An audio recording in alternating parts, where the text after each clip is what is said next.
نحمده ونصلي على رسوله الكريم اما بعد. مجلس میں حضرت مولانا شاہ رسول اللہ صلی اللہ علیہ برابر کتابیں سناتے تھے. اس کے ضمن میں بہت سی باتیں بیان فرماتے تھے. سب لکھا ہوا ہے, اب تک چھپ رہا ہے, ختم نہیں ہوا مجھے.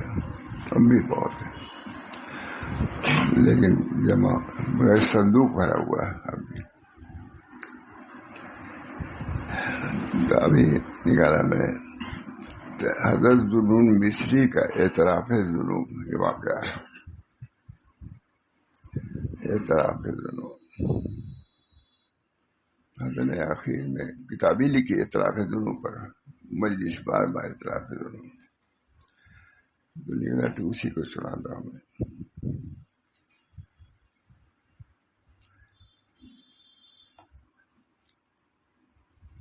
ایک سال مصر کے دریائے نیل میں واقع ہے. ایک سال مصر کے دریائے نیل میں پانی نہیں تھا, جس کی وجہ سے قحط کے آثار ظاہر ہوئے. کچھ لوگ کوہسار کی طرف بارش طلب کرنے کے لیے نکلے.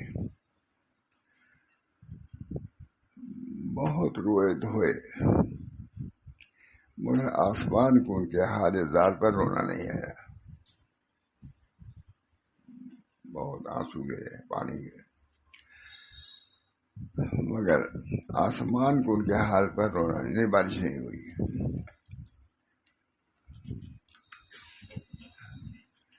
حضرت ذوالنون مصری کو بھی مخلوق کی اس پریشانی کی اطلاع کی گئی اور عرض کیا گیا کہ آپ بھی اللہ تعالیٰ سے دعا فرمائیے کہ بارش ہو جائے. آپ مقبول خداوند تعالیٰ ہیں اور مقبولین کی دعا قبول ہوتی ہے, رد نہیں ہوتی ہے. لوگوں نے کہا ذوالنون مصری سے, آپ مقبول خدا ہیں اور مقبولین کی دعا رد نہیں ہوتی. اللہ ہم لوگ سب کو مقبولین میں سے بنا دے. اور مقبولین کی دعا قبول نہیں ہوتی. شیخ لکھتے ہیں کہ میں نے سنا ہے کہ یہ سن کر حضرت ذوالنون مصری مدین کی طرف روانہ ہو گئے. چنانچہ ان کا شہر مصر سے نکلنا تھا. شہر مصر سے نکلنا تھا کہ بارش شروع ہو گئی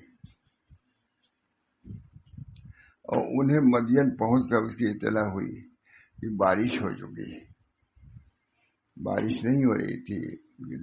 میں گناہ گار ہوں یہاں, اور گناہ گار کے ہوتے ہوئے بارش نہیں ہوگی. چھوڑ دیا شہر کہ میں نکل جاؤں گا تو بارش ہوگی. چنانچہ ایسے ہی ہوا. اور دریا پانی سے اتنا بارش ہے کہ دریا پانی سے لبریز ہو گیا. کسی عارف نے اس سے تنہائی میں پوچھا کہ آپ کے مصر سے چلے جانے میں کیا راز تھا؟ بارش بھی ہوئی. بارش نہیں ہوتی آپ کے نکلنے سے. فرمایا کہ میں نے سنا تھا کہ قحط جو ہوتا ہے وہ برے لوگوں کے افعال بد کی وجہ سے ہوتا ہے. اللہ ہر زمانے میں ان چیزوں کو ملحوظ رکھنا ہوگا. کوئی اس سے مستثنا نہیں. اللہ تعالیٰ کا جو نظام ہے اسی نظام پر آدمی چلے گا تو کامیابی ہے. اپنی طرف سے نظام لے آئے گا تو سوا بربادی کچھ نہیں ہو. اللہ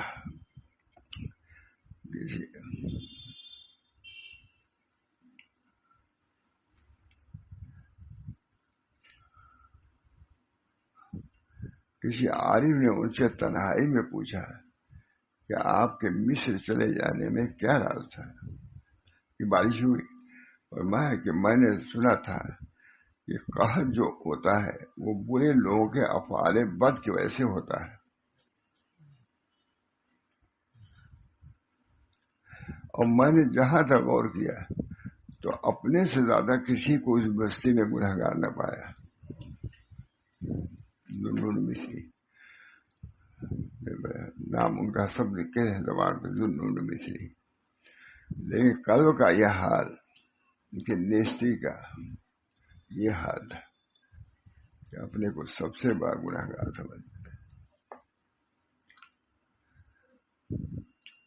سنا تھا کہ قحط جو ہوتا ہے برے لوگوں کے افعال بد کی وجہ سے ہوتا ہے، اور میں نے جہاں تک غور کیا تو اپنے سے زیادہ کسی کو اس بستی میں گنہگار نہ پایا. میں نے بارش بھی نہیں ہوتی تھی تو ہم لوگ بھی نہیں کرتے تھے، فضل میں حضرت بھی نہیں کرتے تھے، گنہگاروں کے سب میں کھڑے ہوتے ماشاء اللہ. اور خانقاہ کے لوگوں سے اور ڈانٹتے تھے، خانقاہی لوگ ہیں. ہم لوگ کہتے یا اللہ بھی ہم ہی لوگ ڈانٹ کے اس پر کہا تم لوگ ٹھیک ہو جائے سب ٹھیک ہو جائے.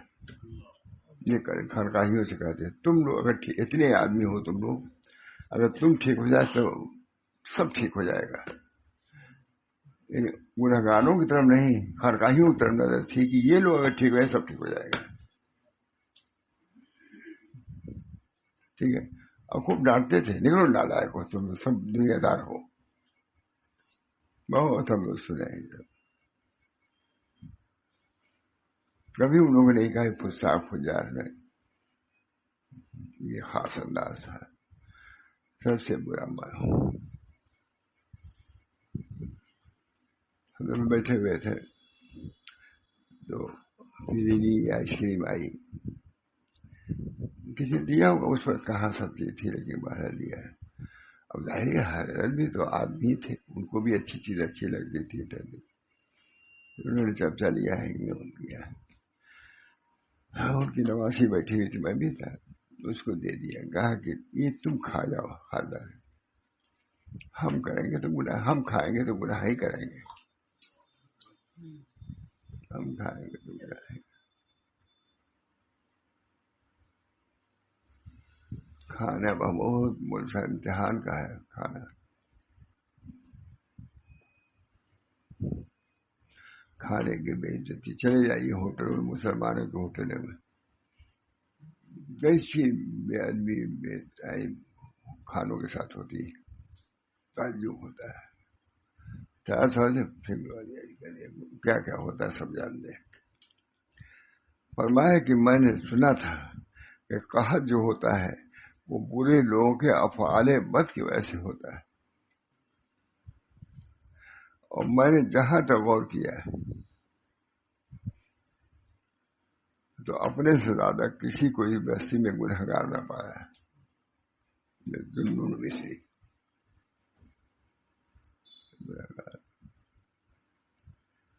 اس لیے میں ہی وہاں سے چلا گیا کہ خواہ مخواہ میری نحوست کا خمیازہ یہ لوگ کیوں برداشت کریں. بوستا کا واقعہ لکھا ہے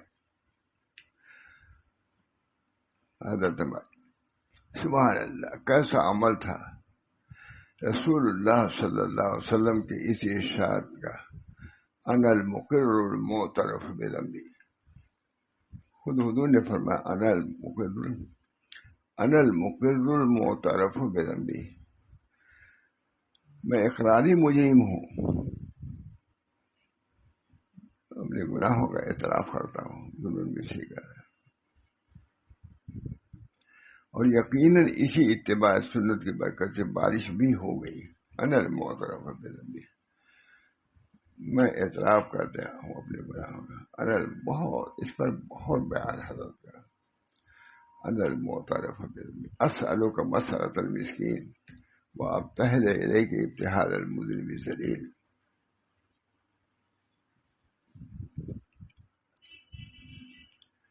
جہاں تک غور کیا اپنے سے جہاں تک غور کیا اپنے سے زیادہ کسی کو بستی میں گنہگار نہ پایا.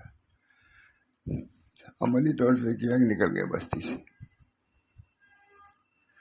اس لیے میں ہی وہاں سے چلا گیا کہ خواہ مخواہ میری نحوست کا خمیازہ یہ لوگ کیوں بھوگتے. سبحان اللہ. یہ حضرت ایک فائدہ سمجھیے. سبحان اللہ، کیسا عمل تھا رسول اللہ صلی اللہ علیہ وسلم کے اس ارشاد ان المقر المعترف بذنبہ. حضور نے اس کا عملی طور سے دکھا دیا، اس پر عمل نکل گئے کہ سب سے بڑا گنہگار میں ہوں، میں نکل جاؤں گا تو بارش ہو جائے گی. کتنا استحضار تھا اپنے گناہوں کا. ان المعترف بذنبہ اسألک مسألۃ المسکین وابتہل الیک ابتہال المذنب الذلیل. بہت اس پر بہت بیان ہوتا تھا حضرت کا، دیکھا اور سنا.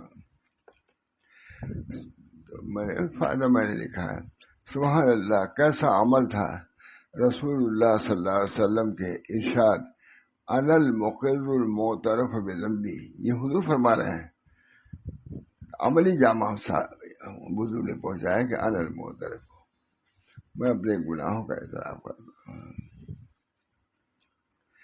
اور یقیناً اسی اتباع سنت کی برکت سے بارش بھی ہو گئی.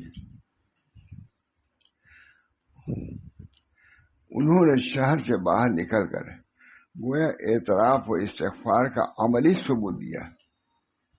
یہ نہیں صرف کہا بلکہ بستی سے نکل گئے.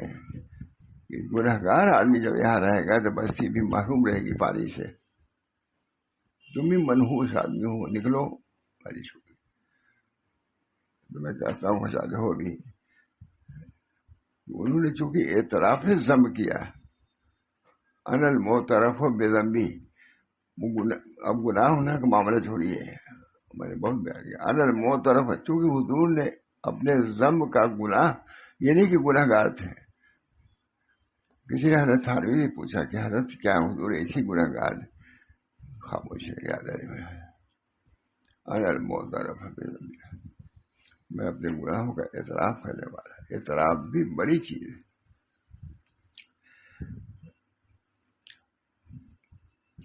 یقیناً اسی اتباع سنت کی برکت سے بارش بھی ہوگی. اتباع سنت بے گناہ کی بات نہیں ہے، چونکہ انہوں نے اعتراف کیا اپنے گناہ کا. اعتراف ذنب بہت بڑی طاعت ہے. اعتراف ذنب، اور یقیناً اسی اتباع سنت کی برکت سے بارش ہوگی. انہوں نے شہر سے باہر نکل کر گویا اعتراف و استغفار کا عملی ثبوت دیا. اب اس بستی میں ہم نہیں رہیں گے.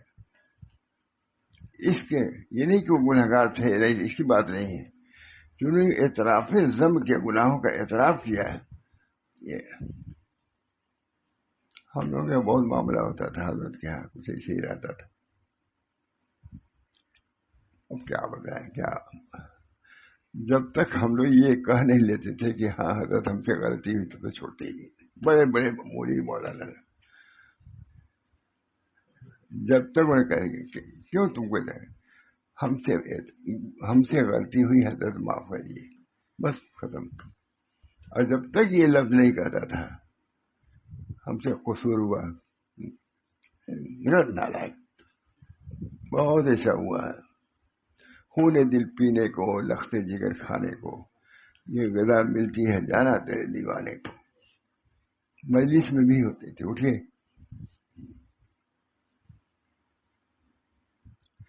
اعتراف ذنب خود بہت بڑی چیز ہے. اللہ تعالی ہم سب لوگوں کو اعتراف ذنب. حرما تھانوی نے ایک صاحب سے کہا، ان کو کہا کہ اپنی غلطی کو لکھ کر کے خانقاہ کے پھاٹک لگائیے دروازے پہ کہ میں اس گناہ میں مبتلا ہوں. یہ انہوں نے لکھا، بڑے آدمی، اب چپکا لیے، لکھے گا کہ میں فلاں مرض میں مبتلا ہوں. یہ تھا کچھ بہت سنا حضرت. تو انہوں نے لکھ بھی لیا. اب جا رہے تھے چپکانے کے لیے. میرا شنیا سے ہوتا ہے وہاں شبیر علی صاحب گئے کہ ابا ان کو آپ ذلیل کرنا چاہتے ہیں کیا مقصد آپ کا؟ کہا میں ذلیل کیوں کرنا چاہوں بھائی، ان کے مرض کے لیے. کہا جب انہوں نے لکھ لیا اور چپکانے جا رہے ہیں تو پھر کیا ضرورت ہے چپکائیں؟ انہوں نے غلطی کا اعتراف کیا، نکل گئے مرض سے. کہا ٹھیک کر رہے ہو تو ٹھیک ہے. بولا بولا بولا میں چپا سمجھ گئے. انا المعترف، انا المعترف ہو بذنبی. حضرت بس کرتے تھے جملہ میں اپنے گناہوں کا اعتراف کرتا ہوں. اعتراف ذنب من جملہ سنت نبی کریم صلی اللہ علیہ وسلم کی ہے. خود اعتراف ذنب نہیں، اعتراف ذنب. نبی جب اپنے گناہوں کا اعتراف کرے گا اللہ کو کتنا پسند آئے گا.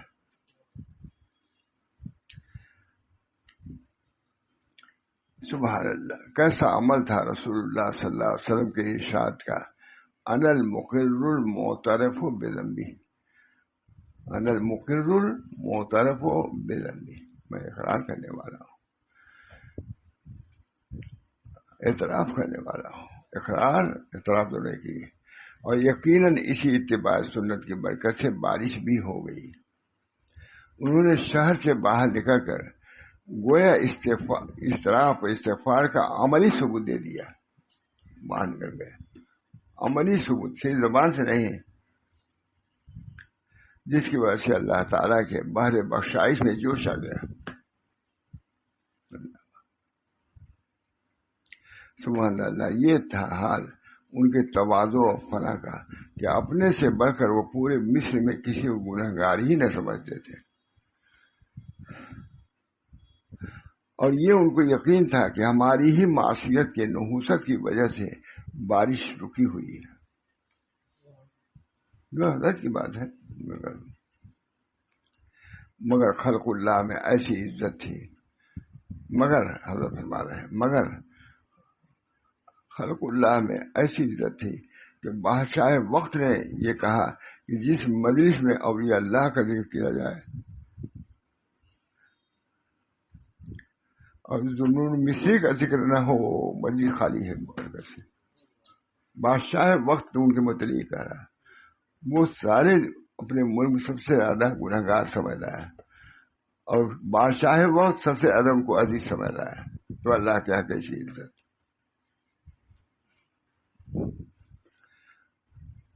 اور حضرت ذوالنون مصری کا ذکر نہ کیا جاتی ہے بڑے ظلم کی بات ہے. اس سے اس حدیث کی تصدیق ہوتی ہے، من تواضع للہ فقد رفعہ اللہ. یعنی جو اللہ کے لیے تواضع اختیار کرتا ہے تو اللہ اس کو رفعت عطا فرماتے ہیں.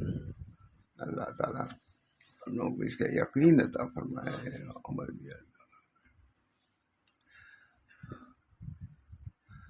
ہم سب کو اس ارشاد پر عمل کی توفیق دے اور حقیقی تواضع وہ کامل فنا سے نوازے. سب حضرت کیا بہت ہوتا رہا تھا. اسی طرح ایک واقعہ اور ہے کہ کہیں خشک سالی تھی، لوگوں نے بہت دعائیں کی مگر بارش نہیں ہوئی. بارش کے لیے کبھی نکلتے تھے، ہم حضرت بھی رہتے تھے، باہر نکلے سب آدمی تو کس بات پر ناخوش بھی ہو جاتے تھے تو زیادہ تاکہ دل ان لوگوں کا مغموم ہو جائے. غم کشادہ کرنے والا ہے تنگی کو. اللہ تعالیٰ ہم سب لوگوں کو حزن و غم بہت بڑی دولت ہے. حزن و لا تحزن، حزن و غم حقیقی تواضع. اسی طرح ایک واقعہ اور ہے کہ کہیں خشک سالی تھی، لوگوں نے بہت دعائیں کی مگر بارش نہیں ہوئی. تو شہر کی فاحشہ عورتوں نے جمع ہو کر کہا کہ سب سے زیادہ گنہگار ہم لوگ ہیں، جس کی وجہ سے بارش نہیں ہو رہی. اگر ہم لوگ توبہ کر لیں تو بارش ہو جائے گی. چنانچہ وہ چتیر میدان گئی اور ہر جانب سے پردے کا انتظام کرایا گیا. حضرت سے کبھی سنا ہے زبانی سنا ہے اور اس میں گریہ و زاری کے ساتھ اپنے گناہوں کا اعتراف اور صدق دل سے توبہ استغفار کیا تو بارش ہو گئی. حضرت خواجہ اعتراف اپنے کو خطا کار سمجھنے میں کوئی تعامل نہ کرتے تھے. حضرت خواجہ باقی ملا اتنے بڑے شخص مجدد صاحب کے کوئی بھی. حضرت خواجہ قصور کے اعتراف اور اپنے کو خطا وار سمجھنے میں کوئی کسر نہیں اٹھا رکھتے تھے. اپنے اصحابی سے نہیں بلکہ عوام سے بھی اپنے کو ممتاز نہیں سمجھتے تھے. کہا جاتا ہے کہ آپ کے پڑوس میں رہنے والا ایک نوجوان ہر قسم کی برائیوں کا ارتکاب کرتا تھا، مگر باخبر ہونے کے باوجود آپ اسے برداشت کرتے رہے. کسی موقع پر ان کے مرید خواجہ حساب الدین دہلوی نے اس کی شکایت کی، انہوں نے اسے پکڑ کر بند کر دیا. جب شیخ کو معلوم ہوا تو وہ اپنے مریدین پر ناراض ہوئے اور اس سے بات پوچھ کی. انہوں نے عرض کیا کہ حضرت وہ بڑا ہی فاسق ہے. اس پر آپ نے ایک آہ سرد بھری اور فرمایا کہ جی ہاں، آپ لوگ اہل صلاح و تقوی میں سے. اس کو تو برا سمجھ کے بند کرا دیا. جی ہاں، آپ لوگ اہل صلاح و تقوی سے ہیں، اس لیے آپ نے اس کا فسق و فجور محسوس کر لیا، مگر ہم تو اپنے کو اس سے بہتر نہیں سمجھتے، اس لیے اپنی ذات کو چھوڑ کر حکام کی اس کی شکایت بھی نہیں کرتے. پھر آپ کی کوشش سے حکام نے اسے رہا کیا اور وہ طائب ہو کر اہل صلاح میں سے ہو گیا. جب آپ کے کسی مرید سے کوئی غلطی ہوتی تو اس کے بارے میں فرماتے کہ یہ میری ہی غلطی تھی جو بالواسطہ اسے ظاہر ہے. اللہ میں ابن جوزی کا اعتراف ہے قصور. جب یہ واقعہ بیان کرتے تھے آگے والا حضرت فرماتے تھے کہ علامہ ابن جوزی کو لوگ خوش کہتے ہیں، لیکن دیکھو ان کا یہ واقعہ ہے. ادھر کہتے تھے علامہ ابن جوزی کو خوش لوگ کہتے ہیں کہ اس کے منکر ہی تھے، لیکن ان کا یہ ہے اس زمانے کے خوش ملاؤں کا یہ حال تھا جو اب کے اچھے لوگوں کا نہیں ہے. یہ سب باتیں بہت ہی درمیانی، حضرت کے درمیانی باتیں بہت اس قسم کی.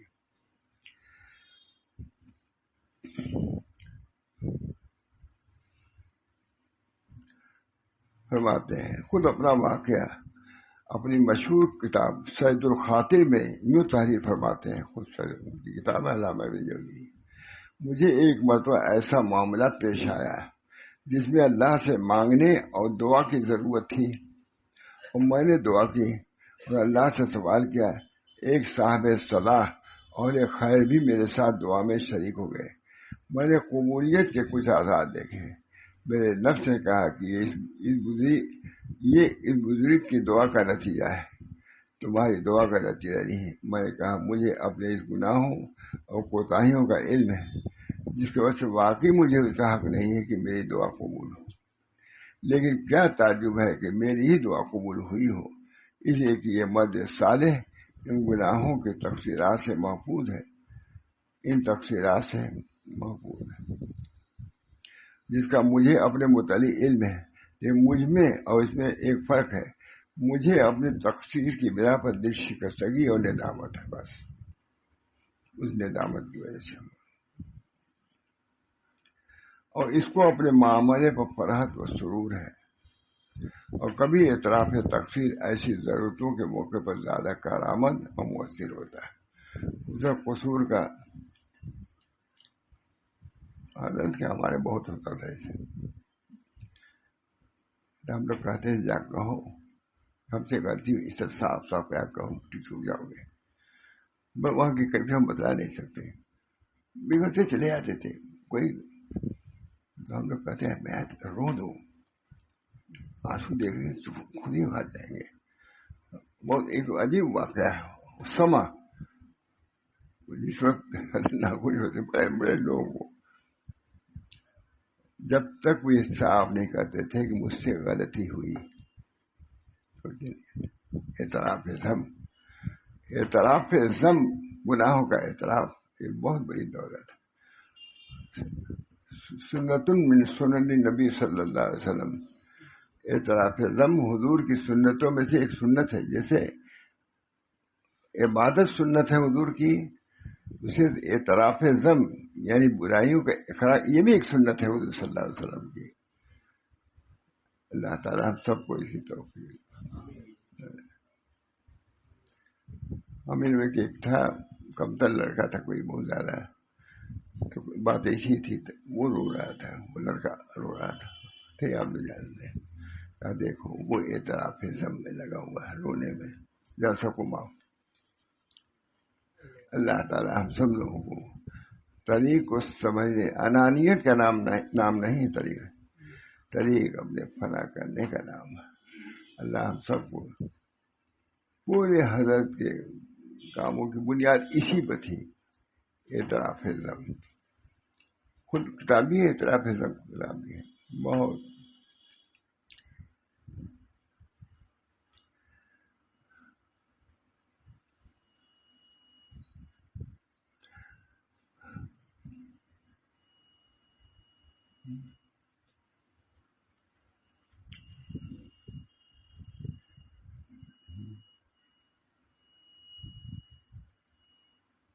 بہت ہے وہی اعتراف ذم پر لکھ رہے ہیں کہ یہ تو عبادت کا ہے، سب عبادت اپنی جگہ پر ہے، لیکن اعتراف ذم گناہوں کا اعتراف یہ سب سے بڑھ گیا ہے. اللہ تعالیٰ ہم سب لوگوں کو بہت بہت طویل مضمون ہے. اللہ تعالیٰ ہم سب لوگوں کو انا المعترف بذنبی پر عمل کرنے کی توفیق دے. انا المعترف اسألک مسألۃ المسکین وابتہل الیک ابتحال المذنب الذلیل. یہ دعا یاد نہیں کیا ہے لیکن حضرت اتنا پڑھتے تھے کہ یاد ہے الحمدللہ. انا المعترف بذنبی اسألک مسألۃ المسکین وابتہل الیک ابتحال المذنب الذلیل ہے نا، یاد ہے ان کے سنتے سنتے یاد ہوگی، ہم پڑھتے رہتے تھے. انا المعترف بذنبی اسألک مسألۃ المسکین وابتہل الیک ابتحال المذنب الذلیل کا دعائے المستجاب ہے حدیث. اللہ تعالیٰ ہم سب لوگوں کو طریق کے سمجھنے کے طریق نام ہے فنا کا، انا کا نہیں، فنا کا طریق. انانتی تو چھوڑا ہے، اپنی عبادت پر بھی نظر نہ کرو، عبادت بھی نہیں، اللہ کے کرم پر نظر رکھو، اپنے گناہوں کو پیش نظر رکھو. اللہ تعالیٰ خود رحم فرمائے گا. اللہ ہم سب کو حضرت مولانا تھانوی کے سب سے پہلی چیز یہی ہوتی تھی کہ اپنے انانیت کو چھوڑو، انا نہ کہو. انا یہ سب بیماریوں کا علاج ہے. اللہ تعالیٰ ہم سب لوگوں کو فنائیت اختیار کرنے کی توفیق مرحمت فرمائے اور ہر کسی کی عافیت عطا فرمائے. اپنے کو کم سمجھنے میں کوئی دشواری نہیں ہے، کچھ ہونے میں یا اپنے کو سمجھنے میں تو کچھ دشواری بھی ہے. ہم نہیں کچھ، اللہ کی عظمت کے سامنے، بڑائی کے سامنے کیا ہماری حیثیت ہے. بس اللہ تعالیٰ ہم سب لوگوں کو طریق کی باتوں کو سمجھنے کی، عمل کرنے کی بھی توفیق. کبھی مجلس ہوتی تھی تو کچھ دور پہ لوگ کھڑے ہو جاتے تھے، بات کرتے تھے، ہنسنے بھی لگتے تھے. بھائی ہے اٹھے تو کوئی بات آ گئی مجھے ابھی سن کے گئے دیکھو ہنس رہے ہیں سب. بڑے بڑے علماء میں رہتے تھے، کیا طریقہ ہے. ابھی یہاں سے گئے وہاں دیکھو ہنس رہے ہیں. مجلس کی بات بھی وہ چاہتے تھے کہ تھوڑی دیر خاموش ہے، اس کا اثر رہنا چاہیے، یہ نہیں کہ یہاں سے اٹھے ختم. بہت تعجب ہوتا تھا. اللہ ہم سب لوگوں کو طریق کو سمجھنے اور طریق پر چلنے کی، اور اس طریق کو اللہ تعالیٰ کارآمد بنانے کی ہم کو توفیق دے، اور اللہ تعالیٰ اس کو قبول فرمائے. دعا کیجیے بس. اللہم صلی اللہ سیدنا اللہم انی اسألک مسألۃ المسکین وابتہل الیک ابتحال المذنب الذلیل. اللہ تعالیٰ ہم دعاؤں کو قبول فرمائے. حضرت مولانا شاہ صلی اللہ علیہ وسلم جو ہمارے شیخ مسلم تھے، ان دعاؤں پر بہت کلام فرماتے ہی رہتے تھے، کیونکہ ان کا بھی حال یہی تھا۔ بہت جلالی بزرگ مشہور، لیکن میں دیکھتا تھا کہ سجدے میں جاتے تھے تو دیکھا روتے رہتے، سجدے میں روتے ہوئے میں نے دیکھا، اپنے گھر میں دیکھا، میں نے کہا اچھا بزرگ بھی روتے ہیں۔ میرے ذہن میں آیا اللہ تعالیٰ نے بوکا این بوکا کہاں، بوکا کہاں؟ اللہ تعالیٰ ہم سب لوگوں کو طریق حق کو سمجھنے کی، اس پر چلنے کی توفیق دیں، اور اللہ قبول فرمائے۔ ربنا تقبل منا انک انت السمیع العلیم برحمتک یا ارحم الراحمین، بحرمت سید النبی الکریم صلی اللہ علیہ وسلم۔